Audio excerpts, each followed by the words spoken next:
Amén, mis hermanos. Hoy vamos a estar estudiando la primer señal que aparece en el Evangelio de Juan, que es la transformación del agua en vino, descrito en los pasajes que acabamos de leer. Y ahí el versículo 11 donde leíamos dice: este principio de señales hizo Jesús en Caná de Galilea. Juan va a describir 8 grandes señales, hermanos, a través de su evangelio, y esta es la primera. Ahora Juan usa una palabra particular para referirse al milagro o al acto extraordinario que Jesús hace, que es la palabra señal. Y esa palabra tiene la idea de un evento glorioso, pero que apunta a algo más. Por eso es una señal. Cuando usted va por carretera y usted ve una señal de tránsito que dice hospital, usted ve la señal y usted no se queda ahí porque ese no es el hospital, pero la señal le está mostrando que cerca hay un hospital al cual usted, si va a ese lugar, debe dirigirse. Los milagros que vamos a leer en el Evangelio de Juan son señales, o sea, ellos apuntan más a que nosotros prestemos atención a la señal, al Señor mismo. Ellos nos llevan a Cristo, para, como dice ese pasaje, para que nosotros veamos su gloria y creamos en Él. Entonces, todas las señales que vamos a ver en los evangelios, en un sentido, son señales físicas, históricas, que llevaron a los discípulos a ver el poder de Jesús. Pero obviamente cada una de esas señales tiene un significado espiritual. Por ejemplo, cuando el Señor multiplica los panes y alimenta a una gran multitud, Él llega después y dice: yo soy el pan del cielo. O sea que esa multiplicación de los panes hablaba a que Él iba a ser el verdadero alimento de las multitudes. Cuando Él sana a un ciego, ¿qué le está mostrando? Que nosotros espiritualmente estamos ciegos y necesitamos que Él intervenga. De la misma manera, esta señal, como dice Warren Wiersbe, es un sermón en acción. ¿Qué quiere decir eso? El evento tiene una gran enseñanza para nosotros. Obviamente para mostrarnos quién es Cristo, pero también seguramente tiene lecciones oportunas, necesarias y aplicables a nuestra vida. Entonces su significado espiritual todavía trasciende en el tiempo y atiende a las necesidades de cada uno de nosotros, hermanos. Entonces vamos a mirar el pasaje y yo lo he dividido en 4 partes.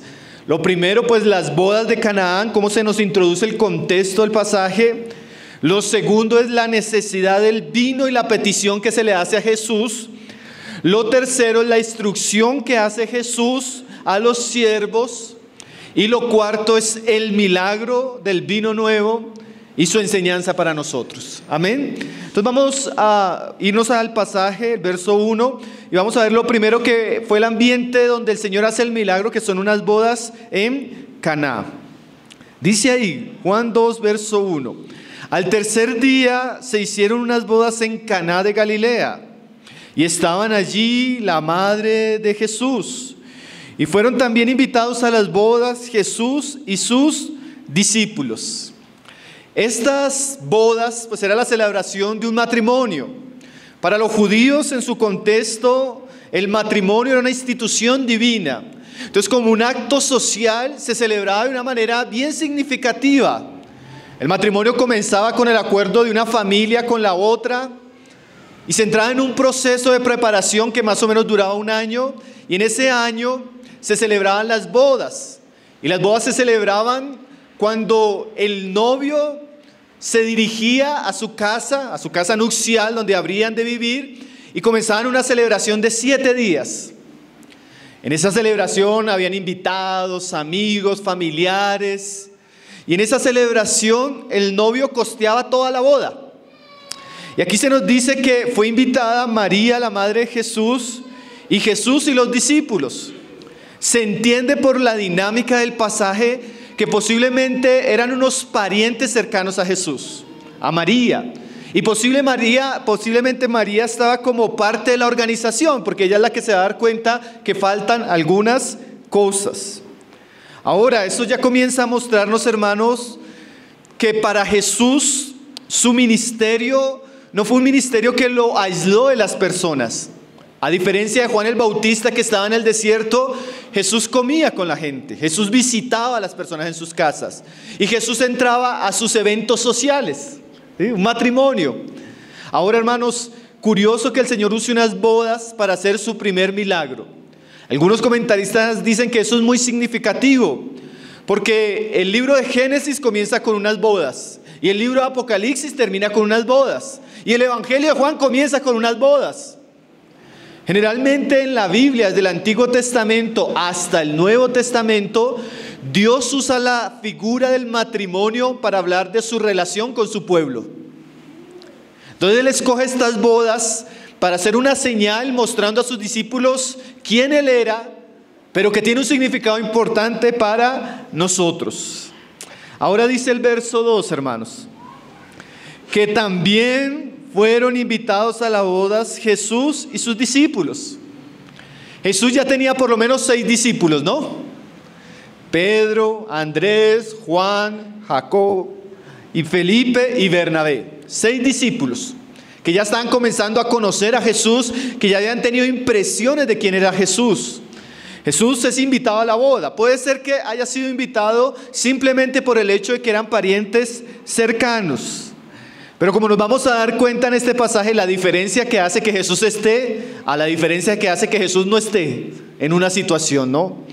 Y Jesús es invitado a esta celebración.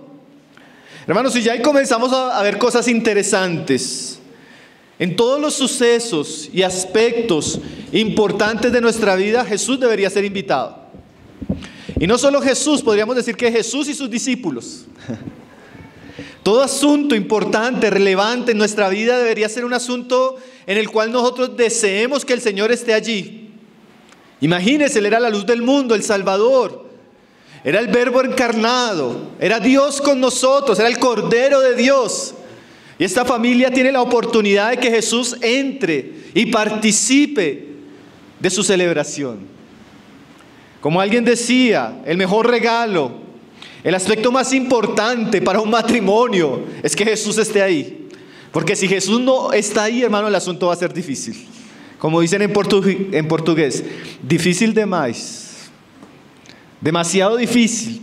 Entonces, Dios en su providencia permitió que Jesús fuera invitado y sus discípulos. Hermano, y a veces uno no se imagina, la gente a veces no se imagina las bendiciones que tiene traer a Jesús a nuestras vidas. Por ejemplo, cuando Jesús envía a sus discípulos, Él dice, busquen casas dignas y donde los reciban, digan, la paz de Dios sea sobre este lugar. Yo me pongo a pensar, si los discípulos con su presencia, con el evangelio que traían paz y bendición a una casa, ¿cuánto más cuando Jesús llega? Realmente vamos a ver un pasaje que nos muestra cómo Jesús trasciende en las relaciones y en las situaciones humanas. Cómo Jesús es capaz de intervenir en los momentos de necesidad. Cómo Jesús puede hacer obras milagrosas donde no hay nada. Pero es porque Jesús es involucrado, es invitado, se abren las puertas a que Él esté allí. Entonces, todo sucede en el ambiente de unas bodas. Ahora, hermanos, estas bodas generalmente duraban 7 días. Imagínense una celebración de 7 días. Y se entiende que por el contexto de los evangelios, si eran parientes cercanos del Señor Jesús, la familia no era muy adinerada. Entonces imagínese usted tener invitados 7 días y uno a veces va a planear una boda y dice, uy, un día. El lugar, la comida ya es costoso. Imagínese 7 días de comida, de celebración, de invitados. Era un evento muy importante. Dios había querido, había generado una cultura donde la celebración de la boda fuera importante porque, como decíamos, esas bodas naturales o humanas representaban una boda celestial que Dios estaba apuntando hacia el fin de los siglos. Entonces miren lo que sucedió en esta boda. Entramos a la parte 2 del pasaje, la necesidad del vino y la petición que se hace a Jesús. Y dice, y faltando el vino, la madre de Jesús le dijo, ¿no tienen vino? Hermanos, es posible que María estuviera involucrada en la organización del evento. porque María se da cuenta. Alguien decía que las mujeres son las que más fácilmente se dan cuenta cuando faltan cosas en la casa. Sí, María posiblemente era pariente cercana y estaba como responsable de toda la organización o parte de la organización de las bodas. Hermanos, como la boda era de 7 días, posiblemente el novio, que era el responsable, no había planificado bien los gastos. Y además llegó Jesús con más invitados y habían más invitados. Y el asunto fue tal que en algún momento el vino faltó, y el vino era como la bebida clave en estas ceremonias.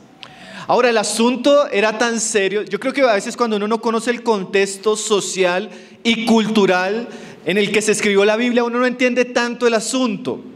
El asunto era que cuando se hacía el pacto entre las dos familias, el hombre se comprometía en ese año a recoger los recursos para la boda. Y si en la boda faltaba algo, el hombre, como cabeza y proveedor de ese hogar, iba a quedar en vergüenza. Y era tan serio que la familia de la mujer podía denunciarlo. Y él quedaba en un acto no solo de descrédito como hombre, que no podía proveer, no podía planificar, sino que todo se vería seriamente afectado. ¿Sí? Hoy en día ha cambiado un poco la cultura. Hoy en día le toca pagar a los papás. En aquellos días los hombres eran hombres y se les enseñaba a ser hombres. Se querían casar, tenían que ahorrar, planificar y hacer todo para que el evento fuera algo significativo. Ahora, hermanos, esta familia, la familia del hombre, podía crear en una especie de vejamen social. Podían quedar con una demanda. Imagínese usted comenzar su matrimonio así, ¿sí? Eso hubiera generado un aspecto de vergüenza pública, de humillación, en un sentido de fracaso. ¿Cómo este hombre no planificó las cosas? ¿Cómo ese hombre no pensó en los detalles? ¿Cómo no compró el vino suficiente? ¿Acaso no apreciaba a su esposa? ¿Acaso su matrimonio no era importante para él, que había hecho todos los arreglos necesarios? Ese era el contexto histórico, hermanos. Ahora, es curioso que Dios use la figura del vino, porque no faltó la comida. ¿A usted no le parecen esos detalles interesantes? Bueno, el vino en la Biblia y en el contexto judío tiene una referencia al gozo de la vida, a la alegría, aquello que produce alegría. Y recuerden que la señal natural apunta a una señal espiritual. Llegó un momento donde la celebración comenzó, las bodas empezaron, y a los días, por ahí el 4.º día, 5.º día, se acabó el vino, hermanos. María se da cuenta y le dice a Jesús: Jesús, se acabó el vino. Hermanos, si el vino significa, y ahí volvemos a hacer algunas aplicaciones para ir ilustrando el pasaje, que el pasaje tenga que ver con nosotros. Muchas veces nosotros, en algunos aspectos de nuestra vida importantes, nosotros podemos planificar las cosas, nosotros podemos hacer los arreglos necesarios, pero es muy común que en nuestro planificar y arreglar las cosas nosotros quedemos cortos. Nosotros no sepamos el alcance de las necesidades, nosotros no sepamos el alcance de las obligaciones, y en medio de lo que estamos haciendo entremos en un estado donde las cosas que necesitamos se van acabando. Y ahí viene la frustración, ahí vienen los temores, ahí viene la ansiedad. Y una boda, ¿qué representa? Representa una de las relaciones más especiales que tiene el hombre. Hermano, y a veces uno se da cuenta que en la misma boda, en el mismo matrimonio, las cosas comienzan bien, pero con los días comienza a faltar algo. Comienza a faltar eso que trae alegría, comienza a faltar eso que trae gozo. Y no han pasado los 7 días y ya quieren divorciarse. Imagínense. Pero así son muchas cosas en la vida cristiana. Yo creo, hermano, este pasaje tiene tantas aplicaciones que yo quedaba maravillado de lo que el Señor puede hablar a nuestros corazones. Imagínense si interpretamos la boda como en esa figura de nuestra relación con Dios. Y yo comienzo mi vida cristiana con un gozo tremendo, con una alegría profunda. Y yo comienzo a caminar con Cristo y parece que estoy en el paraíso. Pero vienen los días, vienen las responsabilidades, los desafíos en la casa, los desafíos en la iglesia, y ese gozo comienza a perderse. Esa alegría comienza a escasear. O piense a alguien que se involucra en un servicio para Dios. Viene la expectativa de que quiere servir a Dios, que quiere trabajar en esto, que se ocupa en esto, comienza a descubrir sus dones, comienza a consagrarlos, comienza a ser útil, él comienza a servir. Y vienen los días donde viene la oposición, las pruebas, las luchas, y comienza a desaparecer ese gozo y esa alegría. Viene la frustración, viene la necesidad, nos vemos escasos, nos damos cuenta que no planificamos bien la responsabilidad que teníamos por delante. Usted tiene un hijo, usted ve a los niños pequeños, es una maravilla, ¿no, hermanos? Bebés, uno se enamora de ellos. Él comienza a crecer y comienzan los desafíos. Y usted quiere hacer esto y no puede. Y usted se ve que su amor es escaso, su paciencia es escasa, su sabiduría es escasa. Falta el vino. Hermanos, muchas veces en muchos de los asuntos importantes de nuestra vida, como puede ser una boda, los cálculos que hacemos naturalmente no son suficientes. O piense en un matrimonio, ¿no? Como el mismo matrimonio, usted se siente tan enamorado cuando va al altar, hermano. Usted le tiembla el corazón, le duele por dentro de solo verla. Y ya las semanas le tiemblas otra cosa. Ya las semanas parece que no quiere verla. Y usted dice, pero ¿qué pasa? Yo me casé tan enamorado. ¿Y cómo se está yendo ese gozo, esa alegría? Hermano, es muy común que con los días, con el paso de las circunstancias, aquello que daba alegría, gozo, en nuestra relación con Dios, en nuestras relaciones familiares, en nuestro trabajo. A veces usted entra a un trabajo y es un nuevo trabajo, ¿no? Sueldo, nuevos compañeros, todo nuevo, y usted tiene como mucha emoción. A los días usted comienza a conocer a sus compañeros, a lidiar con sus jefes, y esa alegría comienza a desaparecer. ¿No es así, hermanos, en nuestras vidas? Por eso decíamos que el asunto histórico tiene muchas aplicaciones. Ahora, lo primero que vamos a comenzar a ver en esta segunda parte del pasaje es qué hacer cuando falta el vino. Porque en una u otra medida el vino va a faltar. Porque nuestros cálculos siempre van a ser muy pequeños, hermano. Así usted se prepare. Yo recuerdo un hermano que cuando él se fue a casar, él leyó muchísimos libros del matrimonio. Yo le decía un día hablando en una consejería, yo nunca había conocido a alguien que hubiera leído tantos libros del matrimonio como usted. Pero usted, por más que usted se prepare, cuando llega el matrimonio es nuevo. Y en algunos casos cruel. Y usted se da cuenta que, aunque haya leído 20 libros de cómo amar a su esposa, usted no sabe amarla. Ni alcanza a amarla como ella espera que usted lo ame. La ame. Entonces es muy común que falte el vino, pero ¿qué hacemos, hermanos, cuando faltó el vino? Y aquí María va a ser un gran ejemplo en varias cosas que va a decirnos en este pasaje. Dice ahí el verso 3 que, y faltando el vino, la madre de Jesús le dijo, ¿no tienen vino? Hermano, María, como decíamos, tenía una percepción de las situaciones. De pronto ya estaba acostumbrada a manejar ciertas situaciones y se dio cuenta que los días que faltaban, la cantidad de invitados, no era suficiente el vino que había, que ya se estaba acabando. Y ella habla con Jesús. Y hermanos, a veces, miren lo importante de identificar los problemas. María comienza a mirar las cosas y se da cuenta que falta algo. Se da cuenta que el vino escasea. Hermanos, si nosotros a veces en esas dinámicas que estamos mencionando de manera general, a veces nos damos cuenta que comienza a faltar algo. Yo estoy sirviendo en la iglesia, yo estoy siendo diligente, pero me está faltando gozo, me está faltando amor, me está faltando la alegría. Vamos a las reuniones de oración, estamos ahí, tratamos de cumplir, pero parece que la reunión no tiene gozo, no tiene vida, no tiene poder, no tiene unción. O predicamos el evangelio y parece que las personas son indiferentes, ¿no? Parece que no está sucediendo nada.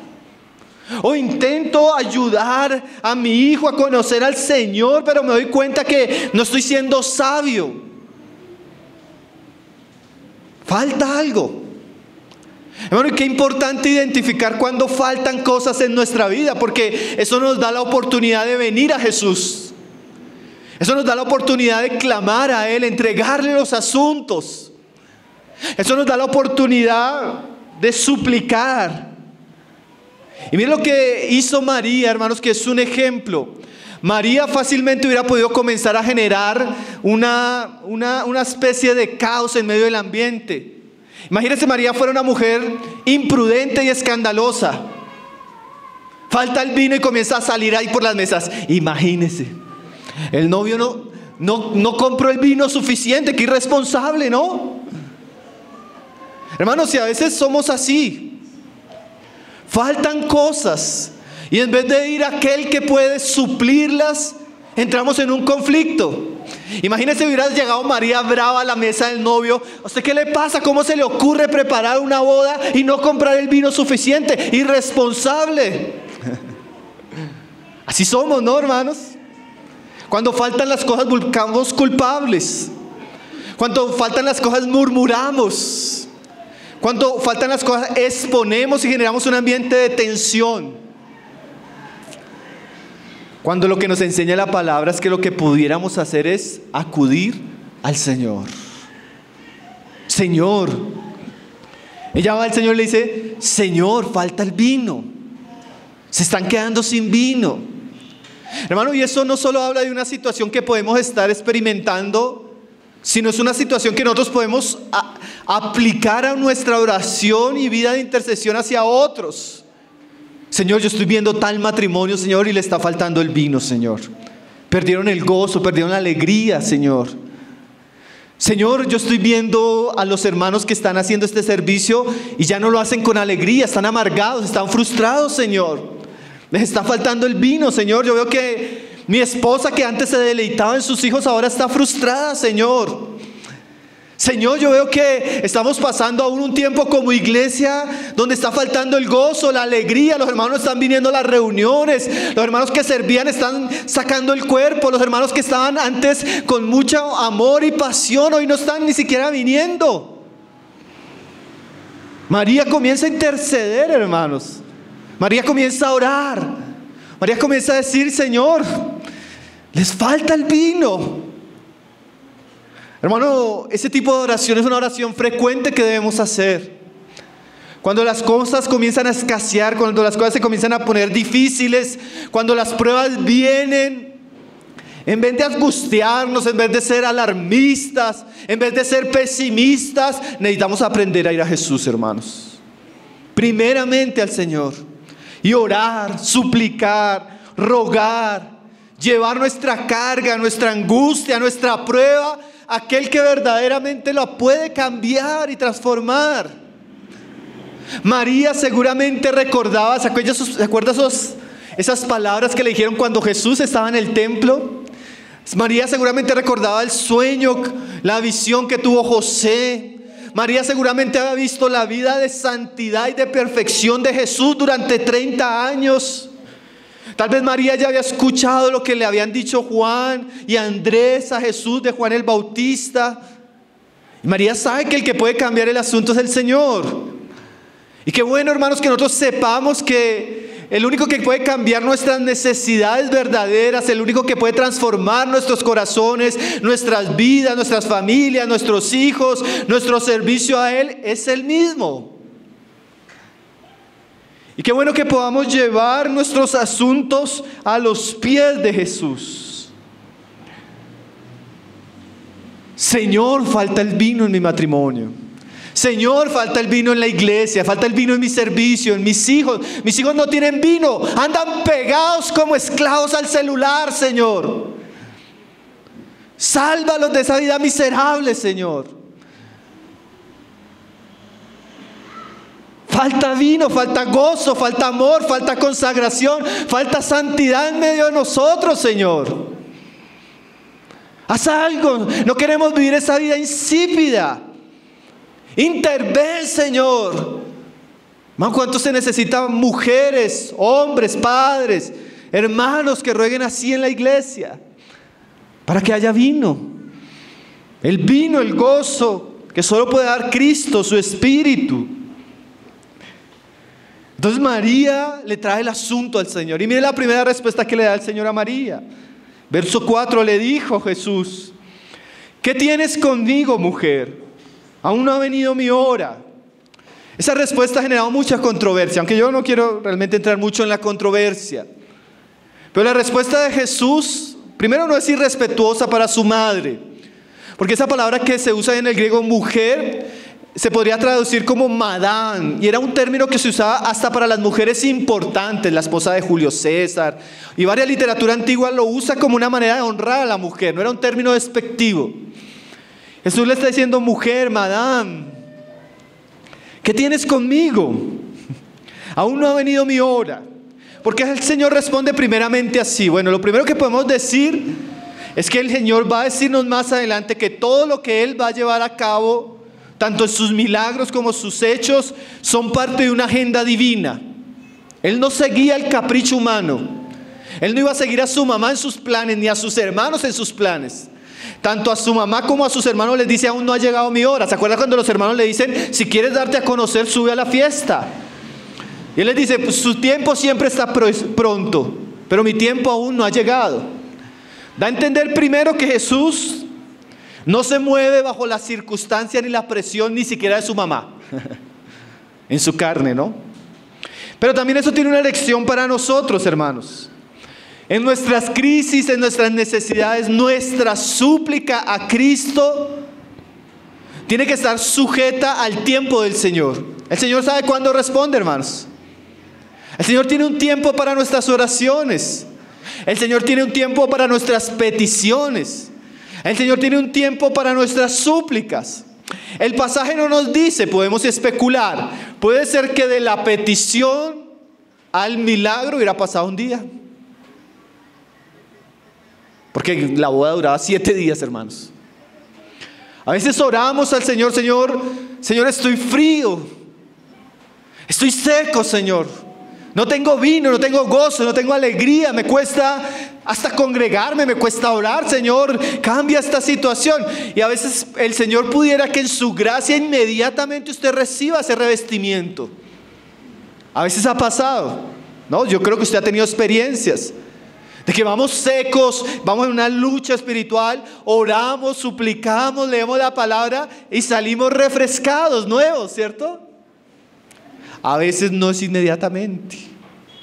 Lo que necesitamos aprender, como el Señor le dice a María, hermanos, es que Él tiene un tiempo para responder. Él tiene un tiempo para oír. Él tiene un tiempo para actuar. Y ese tiempo es soberano. ¿Qué quiere decir eso? Nuestra oración debe ser intensa. La respuesta depende de Dios y de los tiempos de Dios. Amén. Así que si usted está orando por su esposa, por sus hijos, por usted, por su servicio, por la iglesia, sepa que Dios no hace oídos sordos a sus oraciones, pero también sepa que Dios tiene un tiempo para responder. Sepa que nosotros no podemos forzarle la mano a Dios, ¿cierto? A veces pensamos que el ayuno es eso, para forzarle la mano a Dios. Hermano, el ayuno y la oración es una práctica buena, necesaria, porque nos vuelve a Dios, pero no le dobla el brazo a Dios.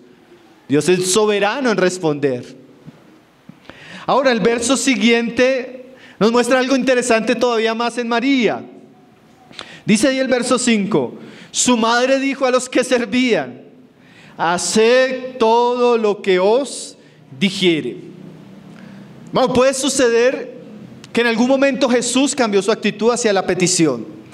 O puede suceder que María es insistente, que eso también es importante. Porque cuando Jesús enseña sobre la oración, Él dice que no solo debemos pedir, sino que debemos rogar y suplicar. Y a veces debemos pedir y a veces debemos llamar y a veces debemos golpear. O sea, María mantiene una actitud insistente. Y el Señor, movido a misericordia, va a responder. Pero mire lo siguiente que dice María. María dijo a los que servían, haced todo lo que os dijere. María entra en una expectativa de que Jesús va a hacer algo, pero para que Jesús haga algo, los sirvientes tienen que obedecerle. Y eso también tiene una lección para nosotros, hermano, porque a veces nosotros le decimos, Señor, falta el vino, haz esto, haz esto, haz esto, y por favor rápido. ¿Sí? No solo le decimos a Dios que necesitamos, sino cómo tiene que hacerlo. María no le dijo a Jesús cómo hacer las cosas. Por el contrario, ¿cierto, hermano? María se sienta en una posición ¿de qué? De sumisión, de sujeción. Ella le entrega el asunto a Jesús y dispone a los siervos para que ellos obedezcan a las instrucciones del maestro. Hermanos, y aquí yo creo que esta parte del milagro a veces nosotros la pasamos muy rápido. Si nosotros queremos ver al Señor glorioso haciendo maravillas entre nosotros, debemos estar dispuestos a obedecerle. Debemos estar en esa actitud de Señor, tú eres el Señor, dinos qué hacer, muéstranos qué hacer, habla y nosotros obedecemos, Señor. Y ese es el punto a veces clave entre nuestra oración, nuestra responsabilidad y el milagro de Jesús. A veces oramos, pero cuando el Señor nos dice, bueno, haz esto, haz esto, haz esto, y uno dice, ay, sí, no, Señor. ¿Cierto? Pero María enseña, hermanos, que nuestra disposición a que Jesús actúe también debe ser una disposición a obedecerle. Y eso tiene aplicaciones, como lo vamos diciendo, hermano. Señor, estoy seco, estoy frío, se fue el vino de la salvación, el gozo que tenía al comienzo lo perdí. Renueva eso, restáurame, devuélveme esa alegría que yo sentía al caminar contigo. Y el Señor dice, bueno, pero quiero que me obedezcas en esto, esto, esto y esto. ¿Sí? Cuando yo oro, y eso inclúyelo en su oración. Señor, mira lo que está pasando. ¿Qué debo hacer? ¿Qué debo hacer, Señor? En la iglesia, ¿qué debemos hacer? En mi familia, ¿qué debemos hacer? En nuestro servicio, ¿qué debemos hacer? En nuestra vida devocional, ¿qué debo hacer? En mi vida laboral, ¿qué debo hacer, Señor? Esas palabras de María, hermanos, esas palabras de María, recuérdelas. Haced todo lo que os dijere. J.C. Ryle dice, los creyentes, hermanos, son llamados sencillamente a obedecer a Cristo en todas sus palabras. Hermanos, la palabra y la enseñanza de Cristo no es opcional. Y no deberíamos solo obedecer aquellos aspectos de la palabra que nos gustan o nos atraen, sino todo. Sus mandamientos, sus ordenanzas no deberían ser discutidas, no deberían ser resistidas, sino obedecidas. Y miren lo que dijo el Señor, versos 6 y verso 7. Y estaban allí 6 tinajas de piedra para agua, conforme al rito de la purificación de los judíos, en cada una de ellas de las cuales cabían 2 o 3 cántaros. Jesús les dijo, llenad estas tinajas de agua, y las llenaron hasta arriba. Hermanos, aquí vemos a Jesús dando una instrucción clara. Cojan esas tinajas y llénenlas de agua. ¿Qué hicieron los siervos? Ellos no argumentaron, ellos no preguntaron, ellos no discutieron, ellos se dispusieron y obedecieron. Hermanos, cuando Jesús va a hacer algo, especialmente en esta señal, Él pide que nosotros seamos obedientes. Y en este caso, mire el asunto, hermanos. Ellos tenían que coger 6 tinajas para llenarlas de agua. Esas tinajas, dice Juan, porque Juan escribe para gentiles y está aclarando en qué se usaban esas tinajas, eran de piedra y se usaban para los ritos de la purificación de los judíos. ¿Qué significaba? Los judíos en el periodo entre el Antiguo y el Nuevo Testamento se llenaron de una tradición muy grande. Entonces ellos tenían la costumbre de que cuando llegaban a una casa tenían que lavarse los pies, lavarse las manos. Cuando iban a comer también tenían que lavarse las manos, lavar los utensilios con los que lavaban los implementos con los que comían. Y eso tenía una connotación religiosa. Y las tinajas eran usadas para eso. Ahora, algunos comentaristas dicen que como se usaba tanta agua y en aquellos días no había acueducto ni tubería, ¿sí? Como la tenemos hoy en día, entonces se acumulaba toda esa agua en esas tinajas para esos oficios. Y las tinajas eran grandes, hermano. Tanto que algunos calculan que esas 6 tinajas alcanzaban a recibir más o menos unos 480 o 600 litros de agua. Era bastante agua. Imagínese agua para una fiesta. Usted estos días que el razonamiento, usted agua para su casa, son 2 o 3 y eso llene baldes, ¿no? Algo así era eso. Baldes grandes de piedra para el agua, 600 litros. Entonces los siervos, al escuchar la instrucción de Jesús, ellos obedecieron, comenzaron a llenar con agua. Hermanos, esto es muy significativo. ¿Por qué? Porque el Señor, aunque va a hacer un milagro, Él no anula la responsabilidad de estos hombres. Él les pone una responsabilidad. Y yo me pregunto, si nosotros queremos que el Señor intervenga y estamos dispuestos a creer, a obedecer sus palabras, ¿cuáles serán las tinajas que yo tengo que llenar? ¿Cuál será el agua que yo tengo que depositar? Mi esposa le regalaron un libro en estos días, lindo el libro, yo leí la introducción y me gustó bastante. El libro habla de cómo una mujer puede encontrar la plenitud de Cristo. Y ella cuenta lo siguiente, hermanos, en la introducción ella cuenta cómo llegó a esa experiencia. Y ella dice que en un momento llegó a tener tanta frustración en su matrimonio que se llenó de amargura. Y era una mujer que predicaba, daba consejería, servía de muchas maneras. Y ella comienza a sentir esa frustración con su relación matrimonial y esa amargura tan grande que un día, ya entrando en una crisis profunda, ella llama a una mujer y le cuenta su situación. Y la mujer le dice: yo creo que el problema está más en ti que en las situaciones. Entonces vamos a hacer lo siguiente. Esta semana, y ahí yo donde quiero hablar de cómo llenar nuestras tinajas con agua. Esta semana tú vas a ayunar. Y esos sentimientos que estás teniendo vas a buscarlos en la Biblia, por toda la Biblia. Y vas a ver qué dice Dios acerca de esos sentimientos que estás teniendo. Amargura, falta de perdón, frustración, todo lo que estás sintiendo.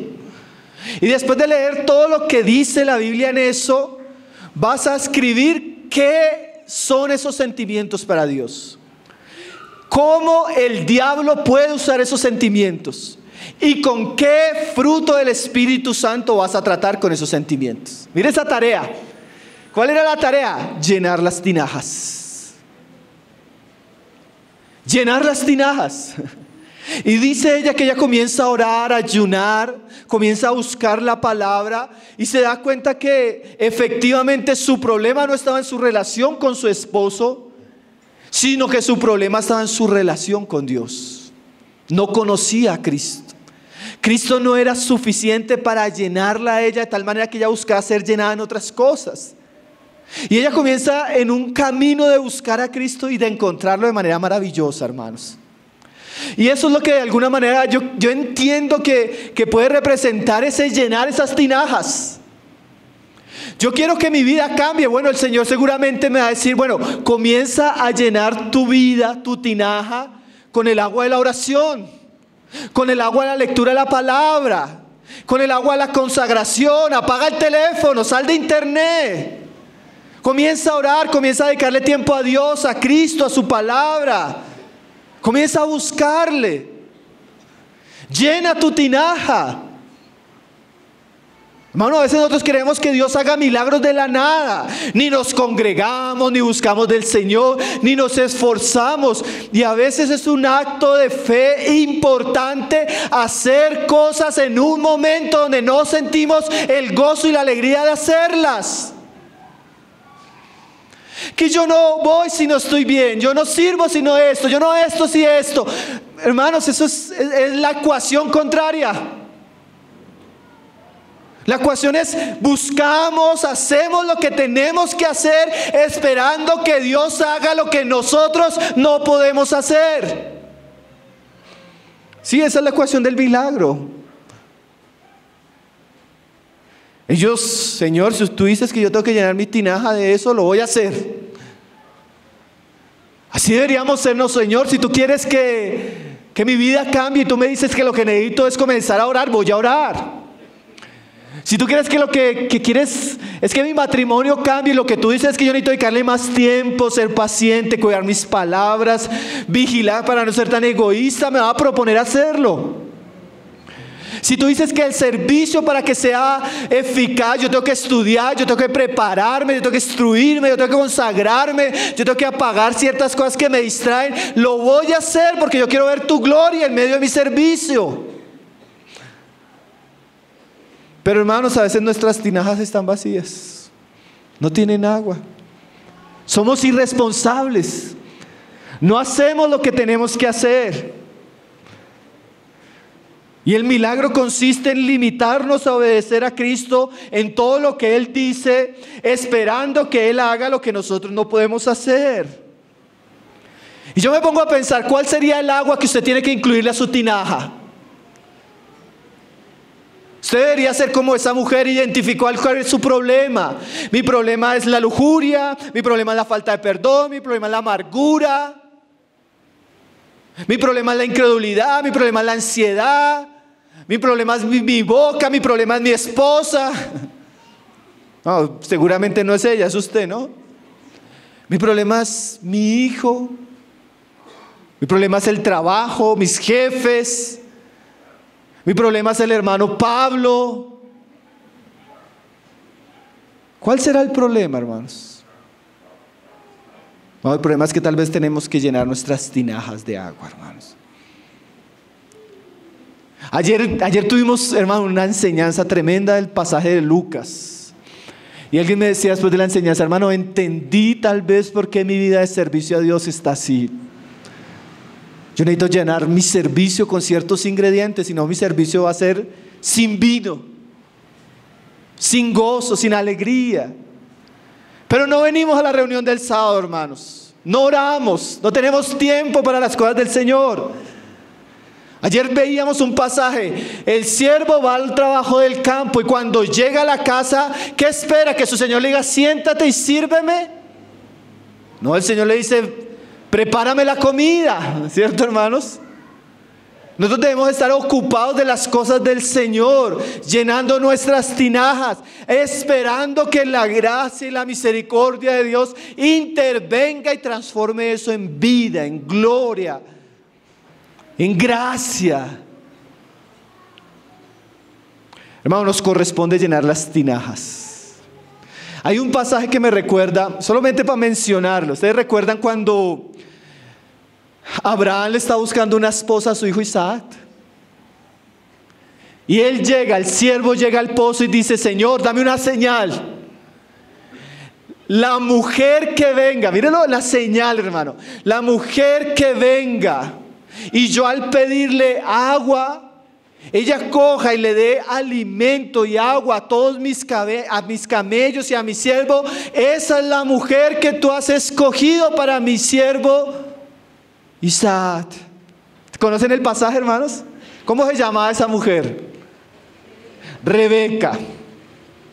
Hermano, era una señal que tenía que hacer la mujer: llegar y ser diligente. La diligencia de esa mujer al ver todo, este hombre llegaba con una multitud de camellos. ¿Saben cuántos litros de agua toma un camello? ¿Algunos saben, hermanos? Les dejo de tarea. Dicen algunos que puede tomar hasta, ¿sabes? ¿Cuántos? 100 en 10 minutos. Más o menos, imagínense, hermano. Esta mujer saque agua y tal, alimentando una cantidad de camellos que no eran suyos, que no sabía ella que esa era la señal para que Dios la escogiera. Hermanos, ¿qué resalto y por qué voy a esa historia? La diligencia de Rebeca. La diligencia de Rebeca. Rebeca llenó su cántaro de agua y alimentó a muchos. Y esa fue la señal de que Dios la había escogido. A veces uno está hablando con un hermano o con una hermana. Hace poco hablábamos con una hermana. Estoy amargada, estoy frustrada. He echado a mi esposo 10 veces, me quiero ir yo 15. Y le pregunté a mi esposa: hermana, ¿estás escuchando lo que están mandando añada a tu fe?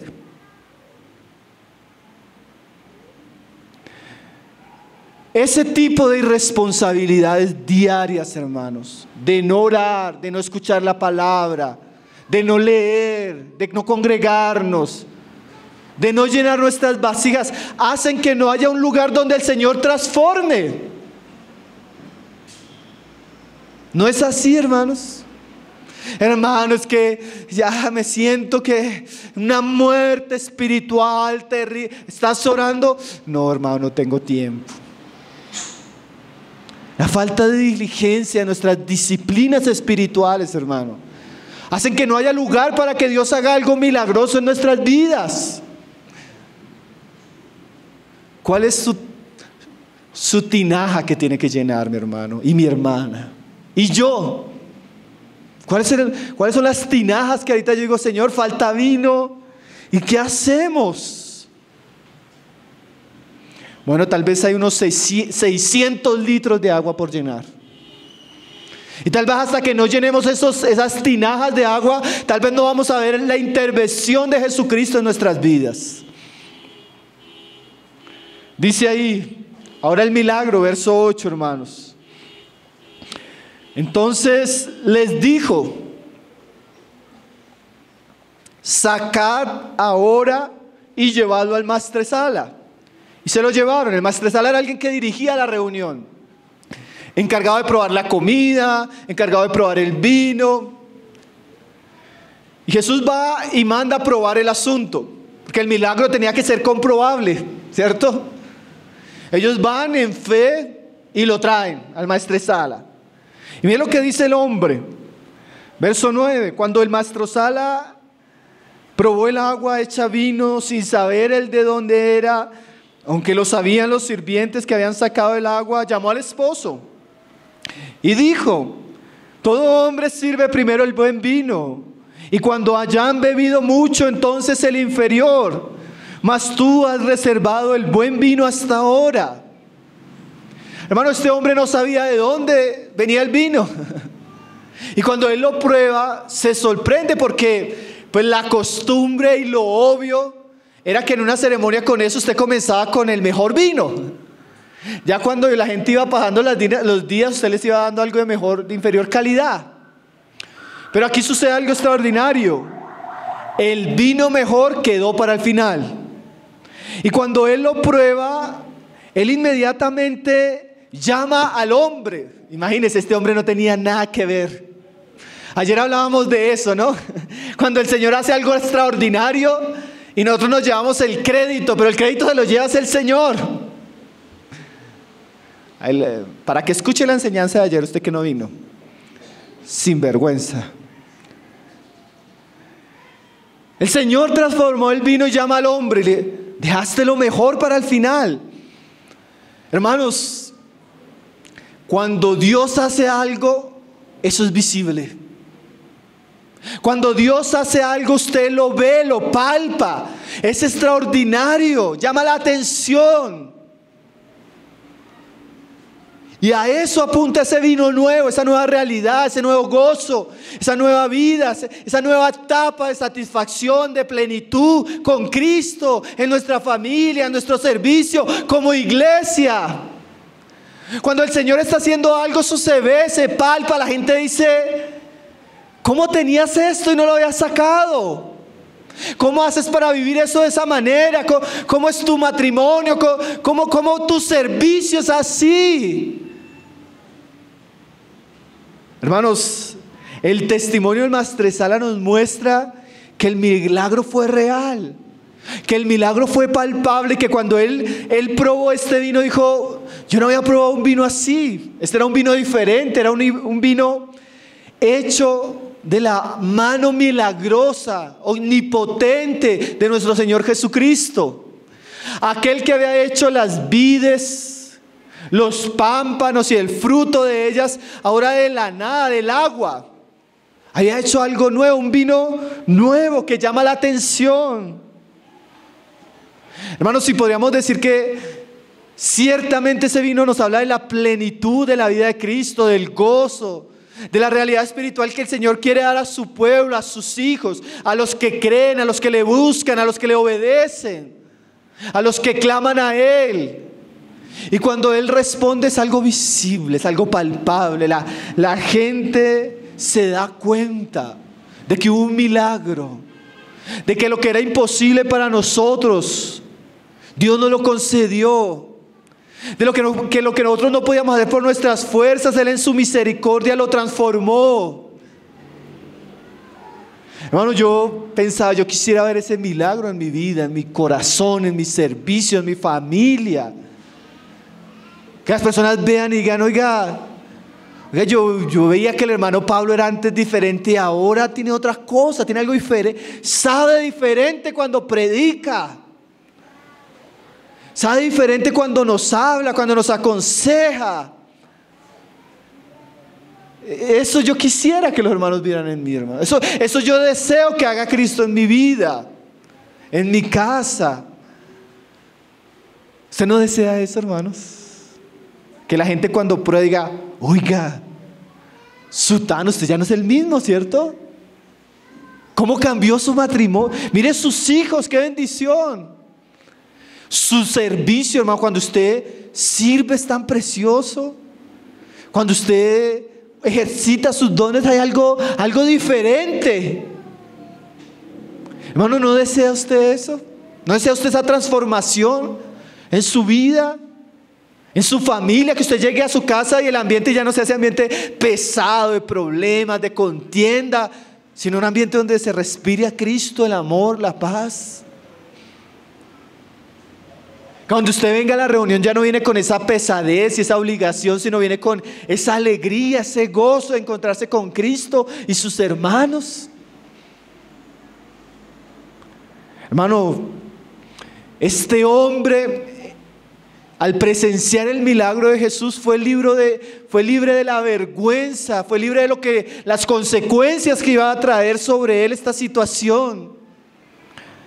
Hermano, y si el Señor no interviene, tal vez nosotros podemos caer en la vergüenza de una vida cristiana fracasada, en la vergüenza tal vez de un divorcio, de un matrimonio fracasado, en la vergüenza tal vez de ver a nuestros hijos perderse en el mundo, en la vergüenza de que comenzamos un servicio para Dios y quedamos postrados a mitad del camino, en la vergüenza de que fuimos llamados para la gloria y perdimos el tiempo aquí en la tierra.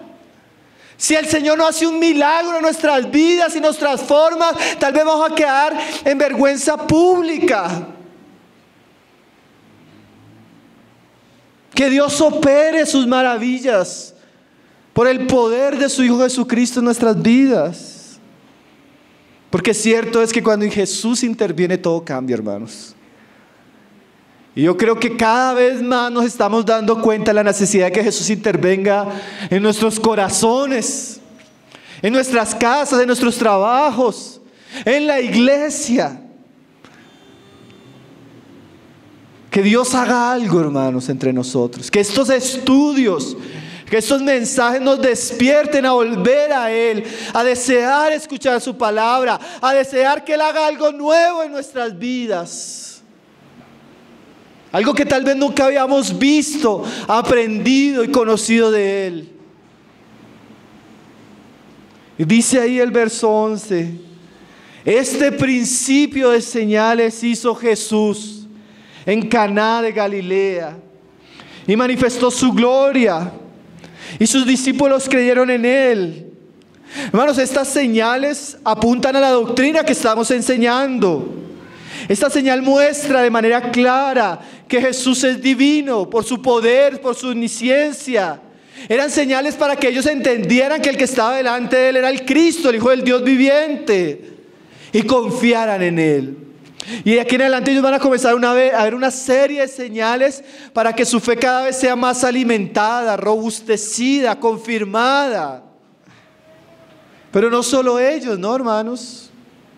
Que este tipo de mensajes, estudios que estamos teniendo acerca de Cristo y sus obras nos lleven no solo a conocer el asunto histórico, que obviamente es importante y es esencial, pero que significativamente tiene una aplicación espiritual a cada uno de nosotros. Y yo termino mi mensaje, hermanos, haciendo 3 meditaciones. La primera, hermanos, es que de manera interesante el Maestresala dice que todo hombre sirve primero el vino mejor y después el inferior. Y Warren Wiersbe dice lo siguiente: yo quisiera hablar a aquellas personas que son cristianos y están jugando con el mundo, o que son personas que hasta ahora están escuchando el Evangelio. Miren lo que dice nuestro hermano Warren Wiersbe de este pasaje. Si Jesús hubiera predicado un mensaje después de este milagro, él habría dicho lo siguiente: probablemente habría advertido a la gente que la alegría del mundo inicial siempre acaba y nunca se recupera, pero que el gozo que produce Cristo siempre es nuevo y siempre satisface. ¿Qué es lo que está diciendo el hermano? Y es una aplicación muy cierta. El mundo trabaja de manera diferente. El mundo te ofrece cosas, placeres, deseos, anhelos, que tú al probarlos parecen muy deleitosos, muy complacientes, muy satisfactorios, pero es una complacencia y una satisfacción barata, corta, pasa. Después de esas supuestas alegrías, lo que viene es miseria, tristeza, frustración. ¿Cuántos de nosotros en nuestra vida antes de Cristo íbamos tras cosas que parecían maravillosas? Y cuando las abrazamos nos dieron 5 minutos de placer y años de tristeza. ¿No es así el mundo, hermanos? El mundo te ofrece trago, mujeres, pecado, desorden sexual, dinero. Pero cuando tú comienzas a beber de eso, te das que eso no sacia. Su satisfacción es relámpago, pasa. Pero lo que Cristo ofrece, hermanos, permanece. Lo que Cristo ofrece es eterno. Lo que Cristo ofrece realmente puede satisfacer nuestras necesidades profundas. No hay comparación entre Cristo y el mundo, hermanos. Yo digo que el mundo es como esas fábricas chinas, hermano. Usted ve todo bonito, usted lo compra y cuando usted lo comienza a usar se da cuenta que es barato, reciclable, inservible. Lo de Cristo no es tan atractivo, pero es verdadero, dura y sacia el corazón. Así que yo quisiera decirle, porque tal vez si usted no tiene a Cristo, en algún momento el vino en el cual usted bebe se va a acabar. Ese hombre que usted buscaba para amar, en vez de traerle amor y alegría, le va a traer frustración. Esa profesión en la que usted se iba a creer exitoso, lo que le va a volver es una carga, sobrecarga día a día. Esas cosas que usted pensó que cuando las comprara y las tuviera lo iban a saciar, a los 5 minutos usted va a saber que eso no sacia. Pero si usted entrega su vida a Cristo, usted va a encontrar lo que verdaderamente sacia, lo que verdaderamente llena, lo que verdaderamente trae gozo y alegría. Invite a Cristo a su vida, obedézcale en su palabra, búsquele de todo corazón, y el Señor puede cambiar su miseria en gozo y alegría. Puede transformar su desierto, como dice la palabra, en manantiales. Esa para los que no son creyentes y están escuchando la palabra en este momento. Ahora, una segunda aplicación, hermanos, que tiene este pasaje, especialmente con las bodas, es cómo el Señor puede santificar nuestras experiencias normales. Parece que una boda, que el vino era algo muy común.